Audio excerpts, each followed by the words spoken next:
I first met him in the early 80s in a Chinatown of urban Java.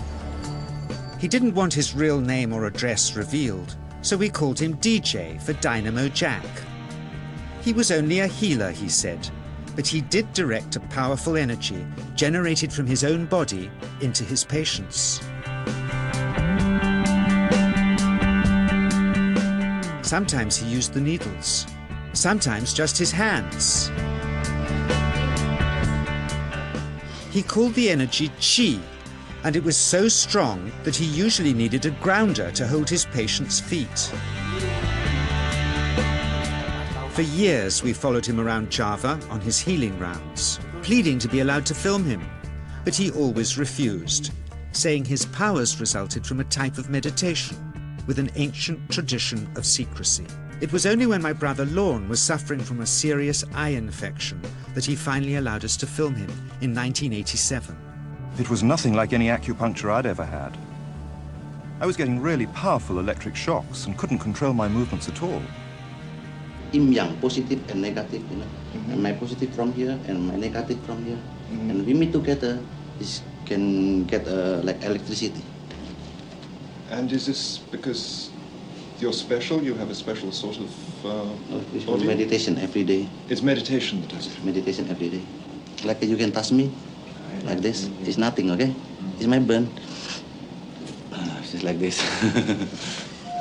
For our sound recordist, it was also a shocker.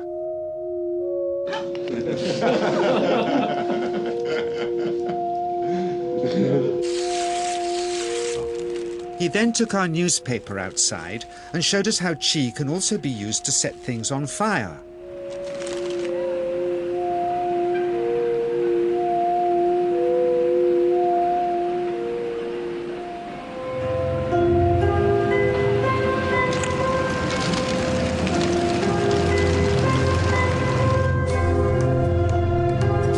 When he heard we'd shown this footage in public, he was very upset and refused all our future efforts to contact him again.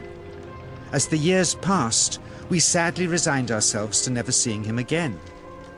My brother Lorne never did, for by 1997 he was already dead, when I again found myself with DJ, now treating me for an eye problem. But it wasn't this that brought me back. He had tracked me down out of the blue and invited me to tell me a story. He had just returned from 2 years on a deep meditational journey, alone in the heart of Borneo. Amongst his revelations, he had seen, he said, how history was moving on into great change, and the old wisdom was vanishing. So he'd called me back to film just enough of him to remind us that we all have undreamed of powers sleeping within us, and that there's nothing special about him except for his training in waking them. Grounding this patient, my cameraman Joe is having to use all his weight to keep contact. Qi is pushing him away. He seems able to control the amplitude of this Qi, like a dimmer switch, and it causes uncontrollable responses in the patients and their grounders. I can barely keep my hand on you. It wants to fly off. The electricity is so strong. This mother unwittingly grounds her child. He won't sit still, so she's asked to hold him and grin and bear it. Sometimes, signs of this passing energy can be seen in the transmitter too. This Qi stuff is only the surface, he says, of the real adventure beneath, in the meditational technique.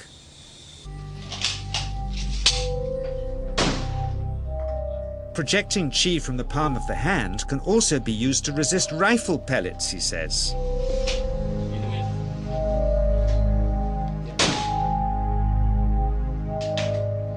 First, you learn to distinguish between yin and yang Qi in your body. Then how to pool it in your navel chakra. Then how to project it, he says. And it's the proportionate mixture between yin and yang which accounts for different effects, like pulling or pushing objects or igniting them. Then he gets really strange. He says that mastering yin qi is the key to the spirit world. There's a long tradition of Indonesian krisis being possessed by spirits. So people bring him their krisis to see if they're duds. Here, he says, he doesn't manipulate matter by projecting mixtures of yin and yang qi. He merely creates a field of yin energy in which, he says, if there's a spirit, it can manifest itself.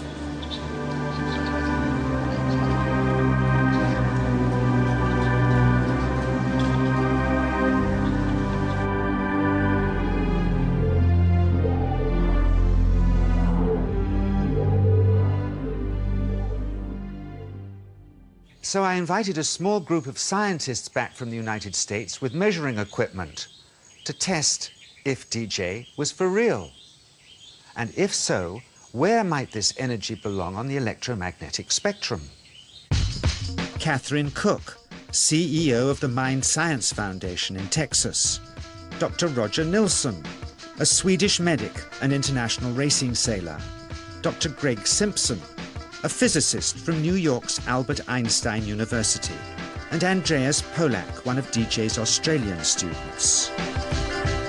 The visitors are confident they'll uncover him as a fraud in no time. Greg is the first guinea pig, and he's uncomfortable about showing that he can feel anything at all. Dr. Roger doesn't know what to expect.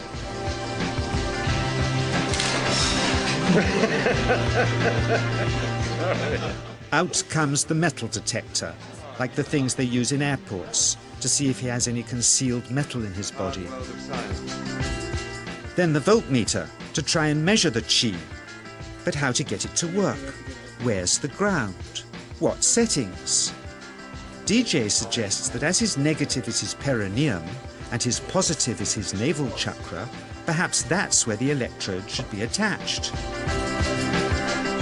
He doesn't stand on his dignity. He's eager to help, but still no readings. They're getting shocks off his arm, and now they're on the right settings, but the needle still isn't moving. DJ says it isn't electricity, it's qi. It's 1, 2, up, I feel it in my whole body. I feel it, 3, 0.3, I feel it in my legs, shit. But suspecting there's some tricky setup on his premises they can't find, they insist we all go to a randomly chosen hotel room several miles away to see if he can light a light bulb with his fingers. It doesn't ground on the wall. So Greg holds and grounds one wire, while DJ pumps qi through the other. The bulbs are LEDs, light-emitting diodes, which ignite in different colors according to the intensity of current. Yes. On, off, on. Brilliant. Oh, you're blinking. Things were going well. DJ was enjoying it too, until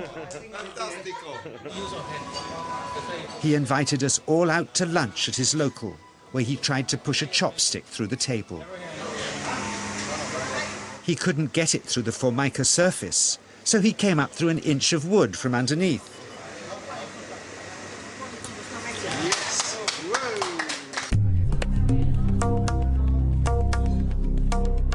Not only did he draw his own blood, but a chopstick splinter had caught Alison here between the eyes, drawing more. The incident was laughed off apologetically, but next morning he was a different man, drawn and upset. He said he'd been visited all night by his long-dead master, raging that he'd broken the strict taboos of his sect, never to show off in public and never to cause harm or draw blood. He felt deeply chastised. All further testing and filming must end. Never again would he submit to public scrutiny, nor accept any new students. He would sink from sight and continue his healing in obscurity, as he had done since before we met him in the early 80s and had always told us was right.